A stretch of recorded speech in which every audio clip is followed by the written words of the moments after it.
The flaws in our thinking. A second ago, when you opened this episode, you made a choice. And the experience of listening these words right now is the result of that choice. Now you might not be aware of it, but that decision to open this episode was pretty much automatic. No effort or prior planning or concentration was required to take that decision. Just one thing led to another, and now you find yourself here, listening to Profundus. The aspect of your mind through which you made this choice is known as System 1 in psychology. In fact, there are two of these systems, System 1 and System 2. In the previous episode, I talked in depth about the workings of these two systems. So go check that one out if you want an intensive explanation of them. For the sake of this episode, it is enough to know that System 1 is a more technical term for your fast gut feeling responses that you are very less conscious of, like for example craving for an ice cream. System 2 on the other hand is the slow and attentive aspect of your mind, which you engage when you solve puzzles, learn a new skill, or take an important decision where there's a lot at stake. The problem is that our fast and hectic modern lifestyle does not go well with System 2, which needs to slow down to function properly. As a result, most of our choices and decisions, even the significant ones, end up coming from our fast, intuitive, and unconscious System 1. The issue, of course, is that System 1 is not always a good decision maker and is susceptible to a lot of biases. What it means is that the choices that we will end up making as a result might not benefit us at all and might even take us to places that we did not intend to go. In this episode, I will expose some of these flaws in our intuitive System 1 thinking that a lot of us are vulnerable to without even realizing it. These 6 biases that I'm about to talk about are hidden in plain sight and are very invisible in spite of their huge influence. I hope that being aware of these biases might help us recognize and avoid them in our future decisions. Okay, so the first one in this list of biases is the confirmation bias. The confirmation bias is the tendency of our System 1 to ignore everything that is not in accord with what we believe and to focus only on those aspects that support our worldview. So instead of being open-minded and seek new knowledge, we tend to look at the world just to confirm what we already know about it. What it means is that if there's something that you believe is true, and you're shown 100 instances in which only 3 validate your belief, then you're likely going to focus exclusively on those 3 instances as a confirmation for your beliefs. You're going to look at those 3 instances and say, "See, I'm right." The rest of the 97 instances will not even register on your radar. This is also why people who tend to find images of Jesus on a sandwich are usually Christians and not Muslims. You believe in something and the evidence of that belief seems to be all around you. Except that it's not. You just tend to notice it more than the contradictory evidence that is also sitting right in front of you. It is for the same reason that if I ask you, "Are you friendly?" different aspects of your behavior will come to mind than if I ask, "Are you unfriendly?" Confirmation bias is like a filter through which you see the world, which only allows things that you agree with to pass through. The crazy thing about this bias is that if you're not aware of it, you're going to go out there in the world and look at thousands of things, but still only going to find what you already believe in. Adolf Hitler, for example, spent his entire prison sentence after World War I reading the classics of history. Except, instead of learning anything, he found in those thousands of pages only the correctness of his own views. Likewise, if you watch videos, browse internet, and read only those articles or books which agree with what you believe, you're falling prey to the confirmation bias and only imprisoning yourself in your beliefs. You're not really widening your understanding. The antidote to this bias is to intentionally seek examples and instances that do not agree with what you believe, to get your beliefs challenged. Of course, that does not go well with most people. For example, if you believe that money will guarantee happiness, then instead of hanging out with people who share that belief with you, you should go out and seek the company of people who disagree with you around that subject. Only then will you be exposed to the lives of many wealthy people who also have a very miserable life. And the correlation between wealth and happiness will, as a result, not seem as high as before. The next in the list is availability bias. Before I explain this one, let me ask you a question. How likely do you think is a worldwide epidemic where a deadly virus spreads itself throughout the globe? Now imagine if I asked you this question 6-7 months ago, before coronavirus. You would suddenly say that such events are very rare and might not even happen for decades. This is the availability bias in action. To give you another example, say the probability of occurrence of traffic accidents is 25% in your region. Now, say that somehow you happen to have an accident. For a while, your gut feeling would say that traffic accidents are more frequent, even though the probability is still exactly the same as 25%.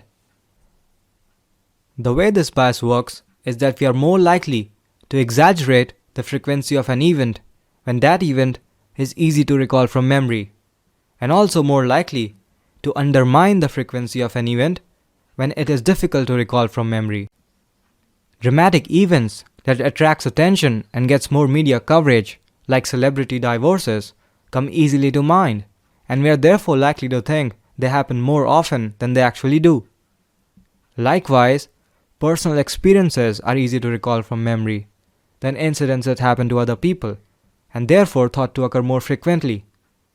For the same reason, a law enforcement error that affects you will undermine your faith in the police or the justice system more than a similar incident that you read about in a newspaper. Now this is no small matter.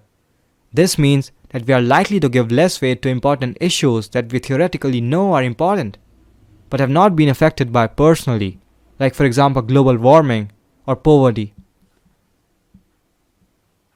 The next one is the bias of randomness. Imagine that your friend suggested that you start investing in stocks. Since you do not know anything about stock investment, you just went with your intuition and picked the stock of your choice. A month later, the stock became very profitable. You decided to invest in another stock with even more confidence this time, and yet again, the stock did amazingly well. What your system 1 will likely do as a result is to try to find causes for these successes. Perhaps you will come up with a story that you have a great talent for stock investment or that you are very clever. But what you are very likely going to overlook is that your 2 successful investments might just be a stroke of good luck. The thing is that we are pattern seekers, believers in a good story, in which regularities appear not by accident, but as a result of a cause or someone's intention. But often our inclination to find causes exposes us to mistakes, because sometimes the events truly are random and there's nothing else to them. For example, imagine that you have a large box full of red and green marbles. You put your hand in it and you take out 2 marbles. All 2 of them turn out to be red. If you're not allowed to pick any more marbles, you might conclude that the box only consists of red marbles. Now imagine what would have happened if I asked you to take out 4 marbles instead of 2. It is more likely that some marbles would be green. This time, you would be more accurate in your analysis of the 2 colored marbles that are present in the box. The thing is that large samples are closer to the truth than small samples. Moreover, the extreme results that pop up in the small samples do not really have any cause. There is no one to blame. It is a mathematically established fact that small samples yield extreme results more often than large samples do. Contrary to the popular belief, randomness and luck play a great role in our lives. And the amazing thing about luck is that it is impersonal and indifferent to everyone. So if luck plays a part in your successes or failures, that effect is not going to last very long. This means that if someone does something extremely amazing, you should be cautious of eulogizing them. The luck factor is going to fade and their performance is going to fall back to its normalcy again. And by the same token, if someone faces a tremendous failure, you should also be cautious of criticizing them. The luck factor again is going to fade and they're going to rise back to normalcy again. While they make for a good story, extreme outcomes usually involve a great deal of luck than we would like to believe. And it is foolish to look for a cause for a random event. The next in the list is what you see is all there is. This is probably my most favorite bias because it is one of the most deceptive bias out there. While I was thinking about this bias a few days ago, my parents were busy arguing about some issue. My mother was upset because according to her, my father always had a problem with everything that she did. And my father's reply to that was that it is best to stay silent in this house and not say anything to anyone. The remarkable thing about this incident was that this was exactly a replica of a fight they had a few days ago. So I went to my mother, who was obviously very upset and full of thoughts about the shortcomings of my father, and I said to her, "How long do you think you're going to feel this way about him?" I reminded her of the fights they've had before. Surprisingly, she didn't even remember the last one they had. What I was trying to show her was that these upsetting thoughts will also fade away and be forgotten a few days from now, like they always have. So apparently, they are not that important as you're feeling right now. While she didn't really understand what I was trying to say, 3 hours later, they were watching TV together. My mother was humming a song. But somehow, at that moment of tension, she could not see it. At that moment, what she saw was all there was. This is not exclusive to my mother though. This happens to all of us.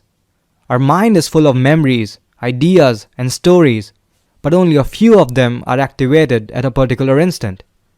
This means that at any particular instant, we are not conscious of a great amount of things that are present in our own mind, and therefore cannot access or apply that knowledge to the aid of that moment. Moreover, things that we are not able to retrieve right now are almost like they don't even exist. We are ignorant of our ignorance.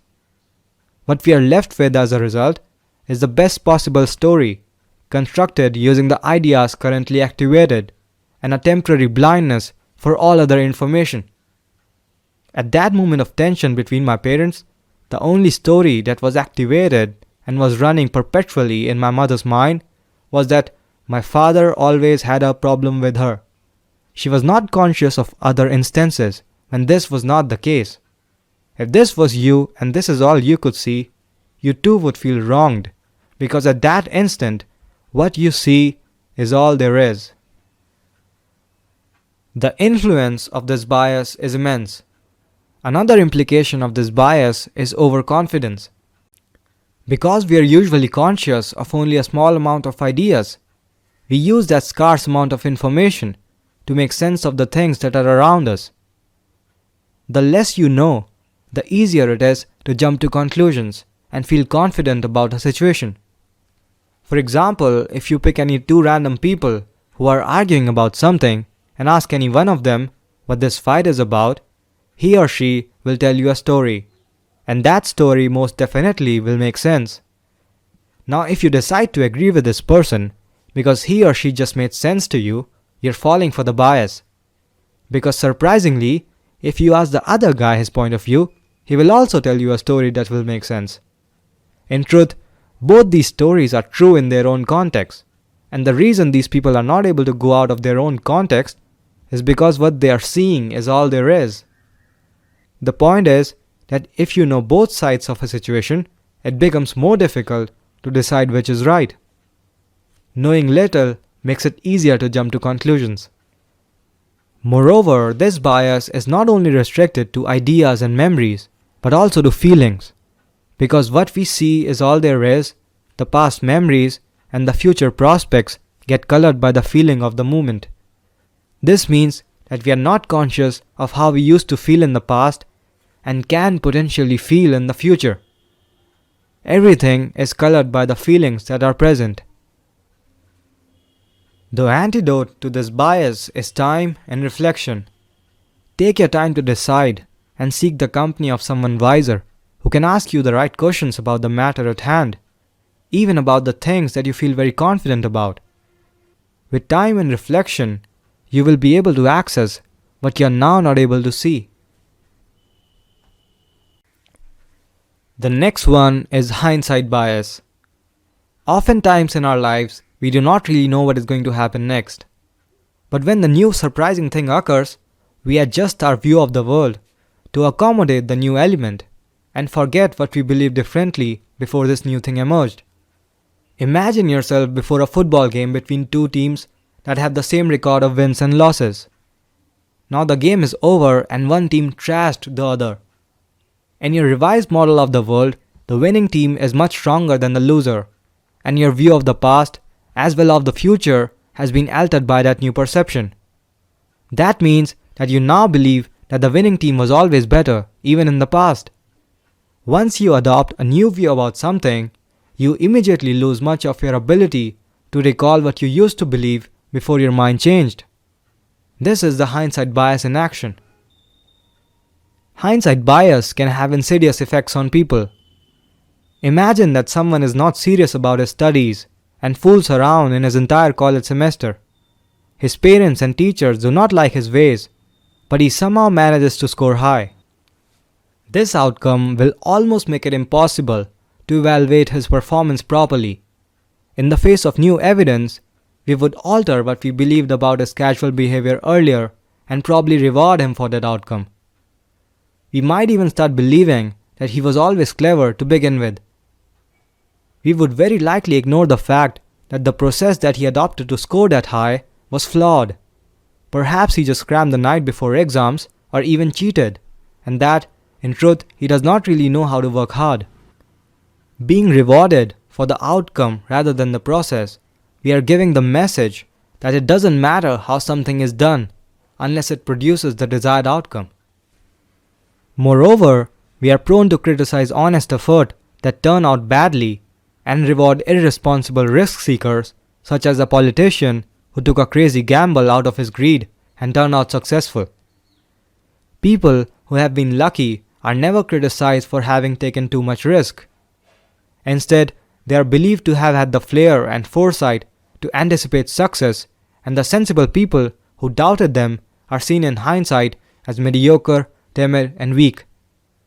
The truth is that most of us do not have a foresight to predict significant events, even though in retrospect it feels otherwise.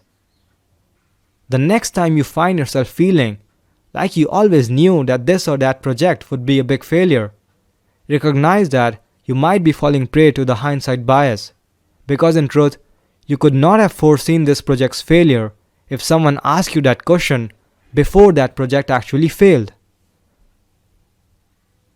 The last one is the bias of false advice.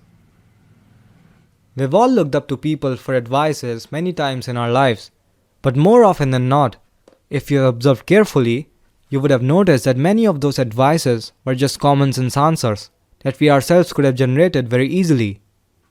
Now it may be the case that you wanted someone to remind you of that common sense answers, and that is perfectly okay. But the problem arises when we are actually looking for a specific answer to a difficult question, which only someone experienced can give us correctly. Say for example, you want some career advice, or you want to get some advice about stock investment. Who should you trust in this case? The problem obviously is that almost everyone you consult personally or professionally will give you some advice, will have something to say. But most of those advices are likely going to be worthless or obvious.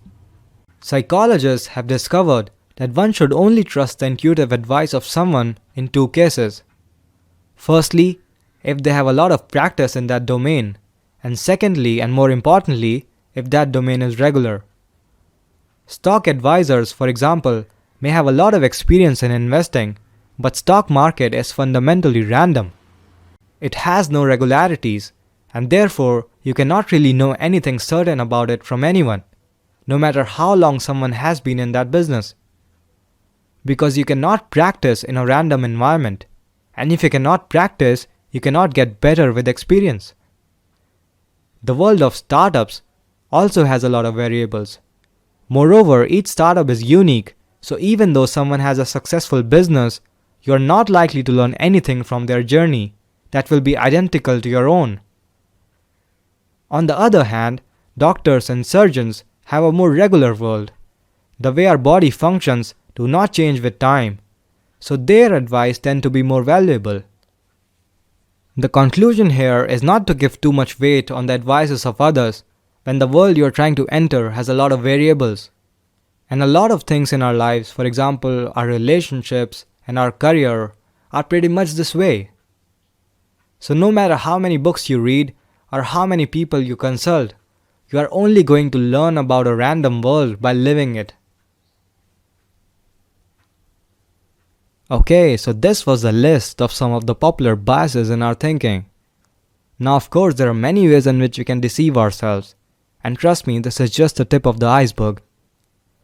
My purpose in making this episode was to generate awareness about these flaws, and more importantly, to make you question the faculties of your own mind.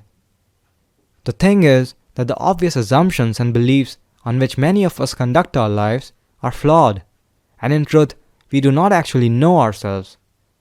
In future episodes, I'm going to proceed deeper and deeper in that direction, and I invite you to hop along with me in that exploration of ourselves.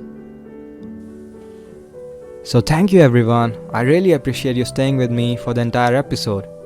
If you have any questions, feel free to connect with me on Instagram at profundus.in. You can also find the subtitled video of this episode on my Instagram page.